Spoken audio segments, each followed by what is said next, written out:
Akan tetapi di babak-babak berikutnya sebelum mencapai partai final mereka sempat kalah 2 kali, yaitu kalah 0-1 ya di kandang sendiri dari Liverpool dan kalah 3-2 di kandang Aston Villa. Ini gue melihat ya teman-teman, untuk di kompetisi Eropa PSG adalah tim yang bisa dikalahkan ya.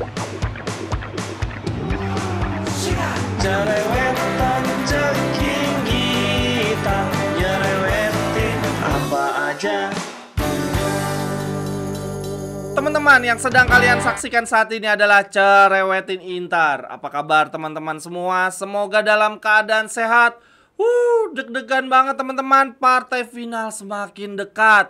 Teman-teman pada nonton di mana nih? Kalau yang nggak pada nobar, silahkan langsung bergabung aja ya di YouTube gua. Seperti biasa, gua akan cerewetin live pertandingan-pertandingan Inter. Dan kembali gua mengingatkan ke teman-teman semua, bagi yang belum ikutan giveaway PSG versus Inter, silahkan langsung merapat ke Instagram gua @cekinggita. Terima kasih banyak ya untuk kawan-kawan yang telah berbagi rezeki menjadi sponsor giveaway partai yang bersejarah ini. Oke teman-teman, kita mulai Cerewetin Inter hari ini khusus membahas partai final PSG versus Inter. Yang pertama, ini kita coba bandingkan teman-teman, seberapa mahal sih skuadnya PSG kalau dibandingkan dengan Inter.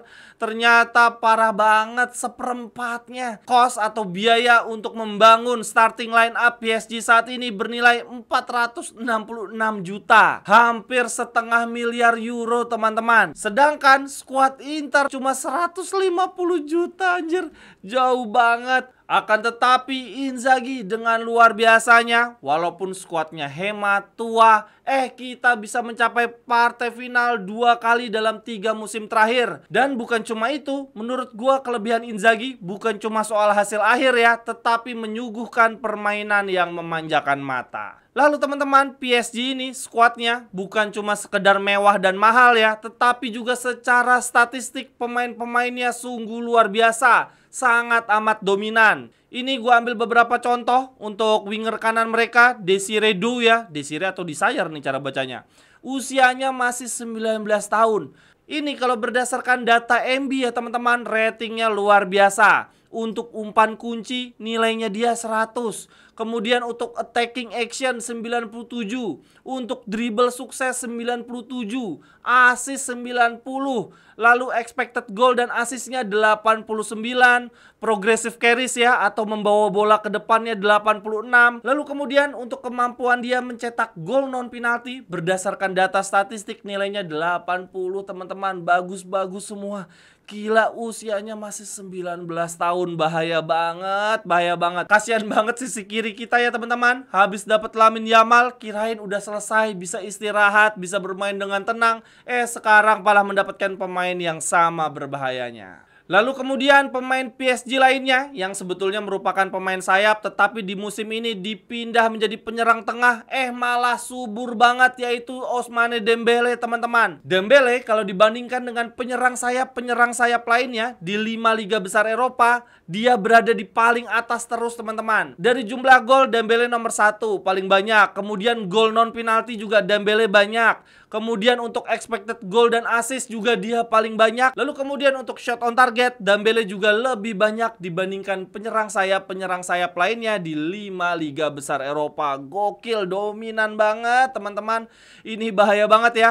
Sayap kanannya berbahaya, penyerang tengahnya juga berbahaya. Nah, yang lebih menyeramkan lagi teman-teman, PSG ini kan main pakai 3 penyerang. Bukan cuma winger kanan dan penyerang tengahnya yang berbahaya dan dominan, tetapi sayap kirinya juga luar biasa menyeramkan. Yaitu pemain mereka bernama Bradley Barcola teman-teman. Ini ya kalau berdasarkan data MB dituliskan bahwa Barcola adalah satu-satunya pemain sayap di dunia yang memiliki rating 95+ untuk gol non penalti, umpan kunci, dan membawa bola secara progresif. Aduh, menyeramkan banget teman-teman.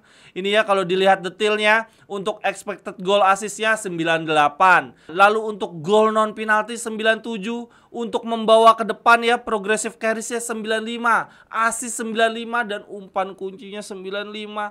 Tahu nggak teman-teman, yang bikin lebih serem lagi apa? Sekarang Barcola itu statusnya pemain cadangan. Dia agak tersingkir ya semenjak kedatangan Kvaratskhelia teman-teman. Pemain seberbahaya ini bisa tersingkir di skuad utama PSG karena datangnya pemain baru yang lebih hebat lagi dalam diri Kvaratskhelia. Ini artinya teman-teman, PSG di babak kedua akan sangat membahayakan dan lebih berbahaya dibandingkan Barcelona menurut gua. Barcelona ketika Rafinha sama Yamal kelelahan di babak kedua, ya sudah mereka habis. Kualitas pemain penggantinya tidak selevel ya, tidak sepadan. Nah, hal inilah yang menjadi kelebihan PSG. Mereka punya pemain cadangan yang sama berbahayanya dengan pemain utama, khususnya di lini depan.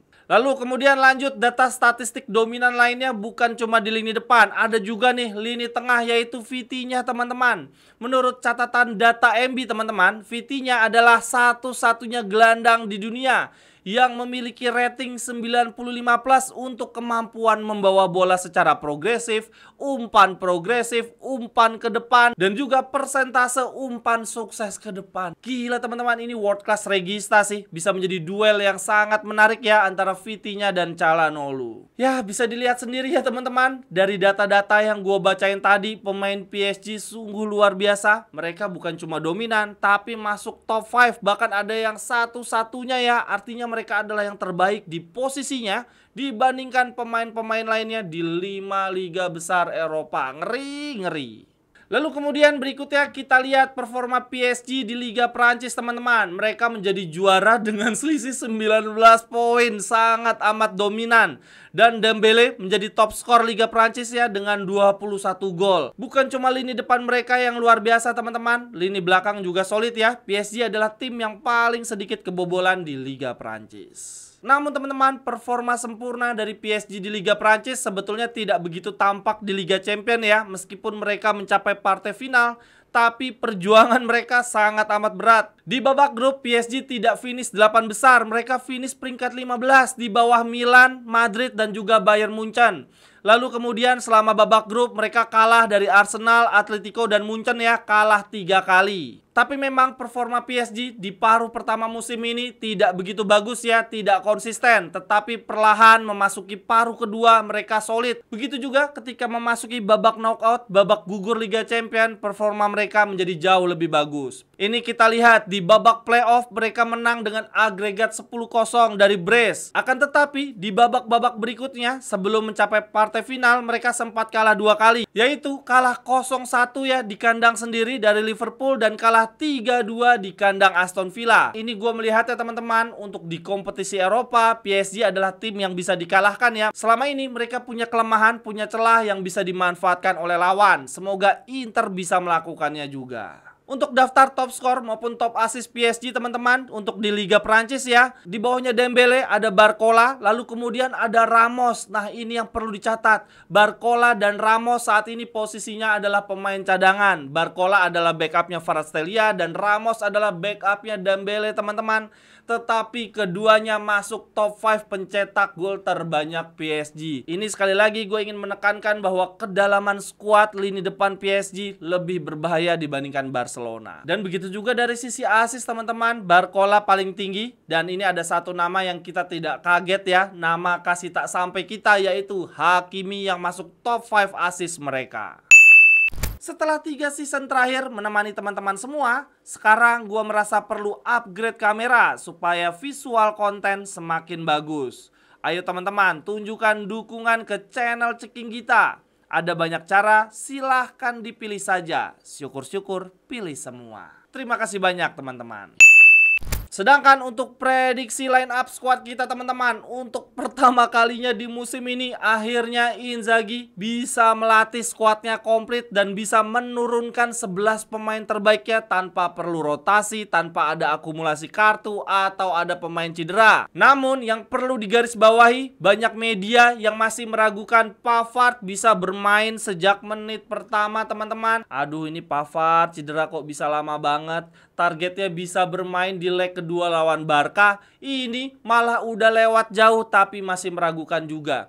Tapi ya sudahlah, kalaupun Jan Bisek yang dimainkan, semoga dia solid ya teman-teman. Ini kalau gue coba bandingkan teman-teman, skuad partai final kita di 2025 dengan skuad partai final 2023, menurut gue ada peningkatan sih. Kalau menurut teman-teman gimana? Teman-teman bisa lihat pada layar ya, kita mempertahankan 7 pemain inti, cuma ada perubahan 4 pemain. Seharusnya ini menjadi nilai plus ya, menjadi kelebihan Inter, yaitu memiliki 7 pemain yang berpengalaman tampil di final Liga Champion. Untuk perbedaannya ada di center back ya. Di 2023 kita pakai Darmian, kasihan banget Inzaghi lawan City pakai Darmian anjir. Nah, semoga di musim ini kita pakai Pavard ya, itu akan menjadi peningkatan yang sangat signifikan. Oh ya, ini gue sampai lupa, di bawah Mistar juga ada perubahan ya, dari Onana ke Jan Sommer, ini juga sebuah peningkatan. Kemudian di lini tengah ada perbedaan, yaitu di 2023 lalu yang dimainkan adalah Brozovic, dan kemudian di musim ini adalah Mkhitaryan. Walaupun sebetulnya di 2023 lalu seharusnya Mkhitaryan juga yang bermain sejak menit awal, akan tetapi saat itu Mkhitaryan mengalami cedera sebelum partai final. Nah, kemudian perbedaan lainnya, upgrade lainnya ada di lini depannya. Dzeko digantikan oleh Marcus Thuram. Jelas ini adalah sebuah peningkatan ya dari sisi kecepatan, stamina, dan dribble. Ya, semoga ya teman-teman kita bisa memenangkan pertandingan ini.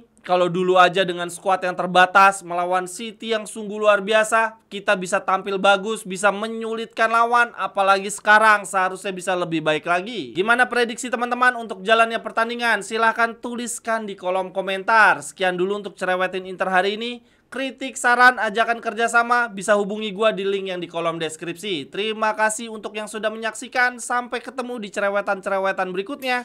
Bye-bye, thank you. Cerewetan ceking kita, nyerewetin apa aja.